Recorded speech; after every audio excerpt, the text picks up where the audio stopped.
Hello, lovely people. Today I thought I would do something a little bit different for me. I'm going to have a go at doing the try a chapter tag. Doobie doobie doobie doobie doobie doobie doobie doobie doobie doo. Doobie doobie doobie doobie doobie doobie doobie doobie Sophie Vlogs. I don't know who originated this tag. It has been going for years and years and years on BookTube, but I did recently watch Anne-Marie at Actual Spencer do it. And I also watched Ashley at the Untrained Librarian doing a TBR trolley tidy, and it made me look at my TBR and be like, wow, this trolley is not tidy at all. I might do a TBR trolley tidy up video myself at some point because it is a bit chaotic. But in the meantime, I just went through and I grabbed a few books that I thought I have some, not hesitations about, but I have reasons that I'm like, not sure if I fancy them or not. I'm essentially going to carry over most of my July TBR to August because, as I should have known, I've been doing too many festivities and that means that my reading has not been at the same pace.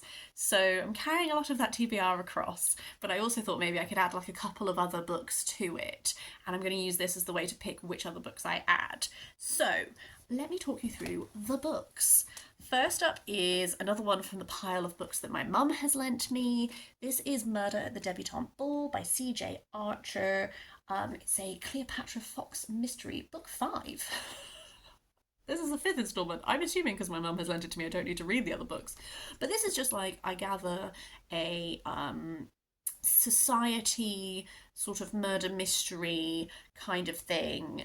I don't really know anything about it, and I thought I'd put it on this list to just be like, do I fancy it or not? These next 2 books are both books that I got from my work. We company is partnered with a charity, and so we do a number of different like charity fundraising events. A couple of those have involved like book sales and that kind of thing, where people bring in books that they don't want and then you can buy them and all the money goes to charity. And so I sort of, like I want to support charity. So in each of these instances I bought a book that seemed like most appealing from the books on like selection, but were not books that were actually really on my radar to read, so I'm just not sure how I will find them. The first of those is The Sentence's Death by Anthony Horowitz, which is actually like, I think again it's not the first book, but it's like a murder mystery from his world of Hawthorne, in Daniel Hawthorne Investigates or something. And it's about like a divorce lawyer who's like bludgeoned to death at home. I have read an Anthony Horowitz mystery, which was The Magpie Murders, and I thought it was fine. I found the main character a bit annoying, to be honest with you. So this is why, but I bought this before I read that, so this is why I thought maybe I'd do a try chapter, because I don't know how I'm going to get on with this one. And then the other one is Nine Perfect Strangers by Lianne Moriarty, which I'm actually more interested in reading, I think, because I've just heard really good things about Lianne Moriarty, and I know that a lot of her work has been adapted into TV work and stuff like this, but again, I don't really know much about it. On one luxury retreat in the middle of nowhere, 10 days in which no one can leave, 9 strangers seeking perfection, and each discovering the perfect lie. I don't even know what genre this is. Is it a thriller? Is it, I don't know, but I'm going to find out. Next up is a book that I won. This is After Paris by Nicole Kennedy. It's just a book about like 3 girls who go on, when they were in university, they went to Paris together, and now they're returning, and like secrets are going to come out and that kind of thing. I won it in the National Book Tokens Caboodle website. Like, you can just enter giveaways for free, and I just enter all the giveaways because I never expect to win anything, and then I won a book. But it's not my usual genre, so again, I thought I'd give it a go. Then there's Killing It by Asia Mackay. This is one that was on my radar for like a really, really long time. Like, I added this to me TBR in like something like 2015 or something. That might be wrong, but like a long, long time ago. And I finally found it in a secondhand shop and just picked it up. But because it's been on my TBR for so long, I'm aware that maybe I might not like love it. I don't know. I'll find out. And then the final 2 I sort of bought without much prior knowledge. So The Library of the Unwritten by A.J. Hackwith sounds really intriguing because it's sort of about a library of unwritten books, and then one day like a hero escapes from one of the books. I might want to add it to my autumn TBR, but I thought if I read a chapter I can decide. And then I also have The Animals at Lockwood Manor by Jane Healey, which is about in 1939 when lots of gallery collections and stuff were moved to places for safekeeping in the Second World War, and this is about loads of like taxidermy animals being moved to this manor and this person who has to look after them. Again, both of those are just like whim pickups, and so I thought maybe if I tried a chapter, might see if I want them. That's my little TBR. I'm going to go away, I'm going to read some chapters, and then I will come back and record a video. Might do it on the same day, might do it on a different day. We'll find out. Okay, this is my first check-in. I have read the first chapters of 4 books. These 4 all had quite small first chapters, which is why I've chomped through them. I think I'm going to have to do the other ones on another day, because I have plans soon. I will start. This is so far hit rate good. I'll start with the positives and then I'll go for the one that I'm less keen on. Okay, let's go in order of most excited to least excited, shall we, of these 4. Most excited is The Animals of Lockwood Manor by Jane Healey. I actually only read the prologue of this, not even chapter 1, and the prologue is literally like 3.5 pages long. I am sold on this one. This is definitely going to be an August read.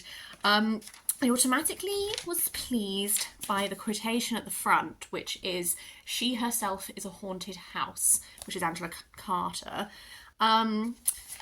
And it's an interesting prologue, actually. The perspective is different to, I think, what the perspective of the rest of the book will be. So this is from the perspective of the person who lives at Lockwood Manor.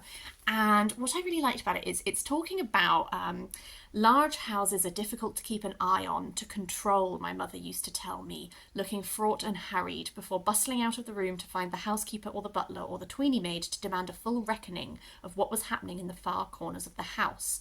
And so it's this perspective that is telling us about this person's mother's and grandmother's relationship with the house, and their upper class and all of that, and then this person's own relationship, which involves this need to monitor at all times. She imagines going through every room in the house, and if she misses a room, it's terrible. Like, that is what could unleash something, this like nameless fear of something.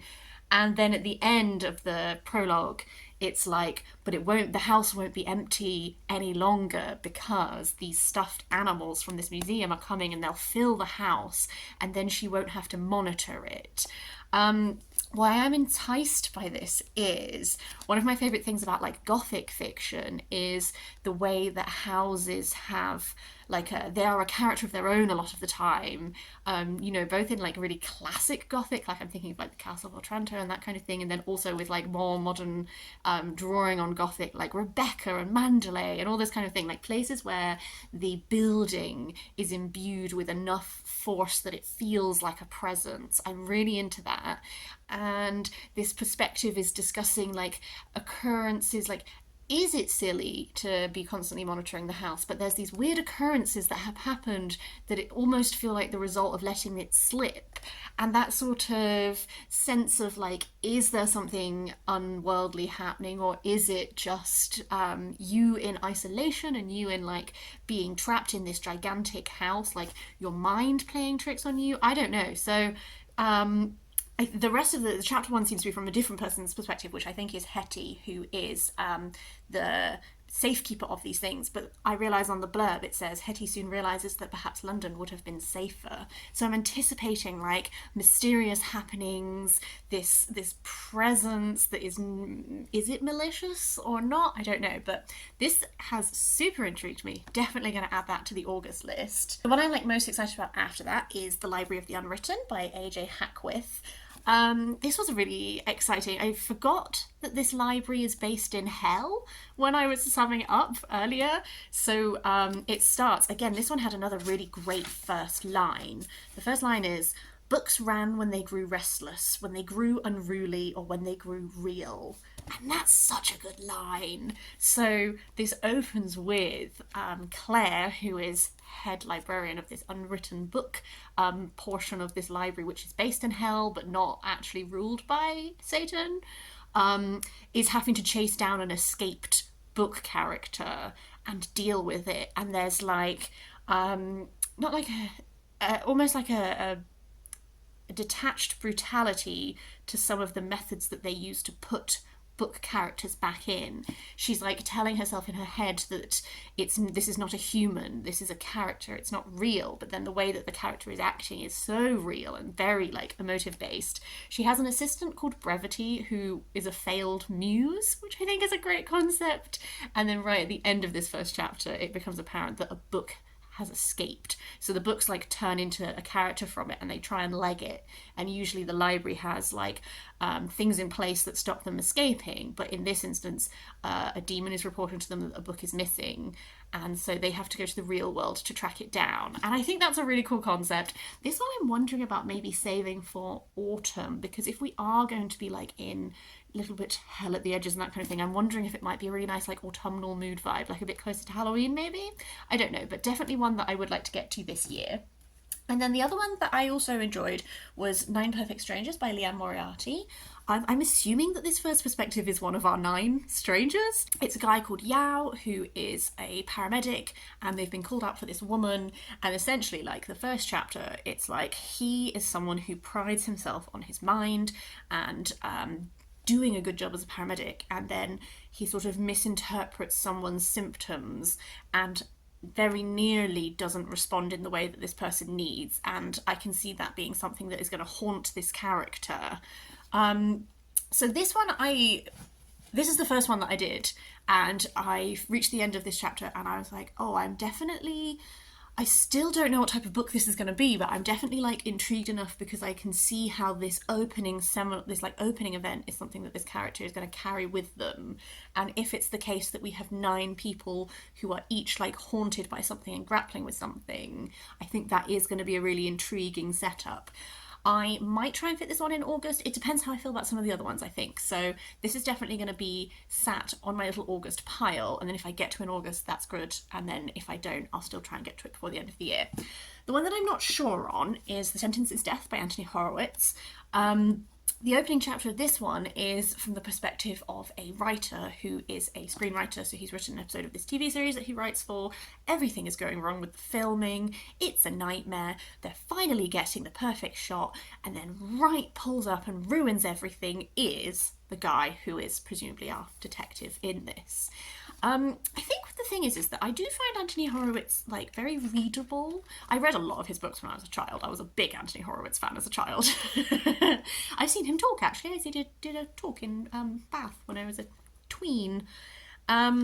It's just I don't know why. I'm not fully convinced that I'm going to enjoy it, and I don't really know why. I think maybe this figure of Hawthorne, this detective, I'm not certain of. What I'd be really interested is that one chapter has not made me super want to read this, but I am still intrigued enough. Essentially, I feel like I'm either going to have to just read it or just accept that I'm not interested and just like take it to the next book swap, to be honest with you. I would be really interested if you have read this to let me know your thoughts. Please don't spoil anything, but if you could give me like a little tidbit of how you feel about it, that would be really helpful in helping me make up my mind. Okay, the other 3 books have longer first chapters, so I'll check in the next clip to let you know about those. Okay, so I have read the first chapters of the final 3 books. Weirdly, these 2 both are set at a debutante ball, which is a connection I was not expecting. After Paris, the first chapter of this is, I gather, the origin story of the friends that will be followed throughout the novel. It's absolutely fine, but I think I was correct in my judgment that this is not really a genre of book that I'm very interested in reading. I gave the first chapter a go because I thought if the writing was like really great, then I would just like have a go and give it a go. I think that it's not going to be a book that I super enjoy. So what I'm going to do with this one is I'm going to put it in my works book swap shelf, because I think a couple of people that I work with, this is very much their kind of thing. So I'll see if anyone at my office is interested in that. This one is seems like a perfectly fun sort of murder mystery kind of romp thing. The problem with this one is which is what I identified in the first part of this, where it is book 5. I don't know why my mum has only lent me book 5. I don't know if she just read it on its own.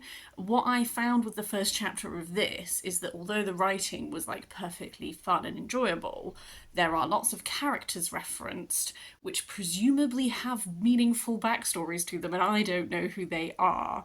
So this one for me is not going to be a priority read, because I think I'm sure when it gets into it that won't be super important, but in that first chapter definitely there were lots of names being dropped and like, you know, presumably historical interactions with these people that mean things that I just don't know. So that's going to be a non-priority. And then Killing It by Asia Mackay. The first chapter of this was very fun. She is back to being a assassin, hit woman kind of thing after having had a child who at this point is a very young baby. Imagine that this is a heightened version of what people who have had children and been on maternity leave then experience when they come back into being like in a professional situation where you do know everything, but also like you're a little bit rusty, like she's trying to escape killers. So this one I think is fun. I think it's not one that I'm drawn to like super highly out of the rest of this. So I think what I'm going to do is in the next few months I'm definitely going to add The Animals at Lockwood Manor to my August reading, so hopefully I'll be wrapping that up in my August reading wrap up, and then if I have time I'll also put in the Lianne Moriarty into this month. I'm going to save the AJ Hackwith for my autumnal reading because I think that would if we're doing like library and hell and all that kind of thing, I think that'll work really well with like sort of an October reading mood for me. This one I will definitely try and get to before the end of this year. These two, not priorities. And then if you could let me know your thoughts on the Anthony Horowitz, that would be super appreciated, because that's the one that I'm still, like, I'm not sure about. But yeah, this has been a fun little helpful thing to do. I feel like I've definitely, like, sorted out my thoughts on all of them, which is really great.